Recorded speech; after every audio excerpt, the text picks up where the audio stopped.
வணக்கம் நண்பர்களே. இந்த பஸ்ஸில் ஆல்ரெடி நம்ம சொல்லியிருக்கோம். ஈஸியான பஸ்ஸில் தான்.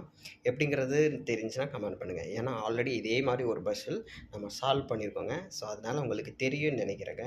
ரொம்ப ஈஸி தான். பட் நம்ம வேற வேற மாரி யோசிப்போம். ஆனா ஈஸியான மெத்தட்ல இத ரிமூவ் பண்ணலாங்க. எப்படின்னு அது வந்து வுட்ல செஞ்சிருந்தாங்க. ஆனா இது ஸ்டீல்ல செய்றாங்க. ஸோ இதுதான். ஆனா இன்ட்ரஸ்டிங்கா இருக்கும். ஆனா ஈஸியான மெத்தடு. ஆனா கொஞ்சம் ட்ரிக்கியாவும் இருக்குங்க. அதுதான். என்னலாம் யோசிப்போம். எப்படி வரும்? வெளியில எப்படி எடுக்க முடியும்? அப்படின்னு யோசிப்போம். சிம்பிள் மெத்தட் தான். என்னன்னா, நடுவுல இருக்கிற அந்த 2 வளையத்த திருகி, அப்படியே உள்ள விட்டோம்னா, ஸோ இது கேப் கெடைச்சிரும். அத நம்ம அப்படியே வெளிய எடுத்துரலாம். இதே மாரி தான். இதே மாரி நம்ம ஆல்ரெடி ஒண்ணு பார்த்துருக்கோங்க. சூப்பர்ல! பிடிச்சிருந்தா ஒரு லைக் மட்டும் குடுத்துருங்கங்க.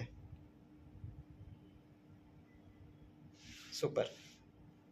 அதே இன்சர்ட் பண்றதும் இப்படிதான். உள்ள போட்டு மறுபடியும் ஒரு திருகு திருகுனா, மறுபடியும் அதே போல ஆயிரும்.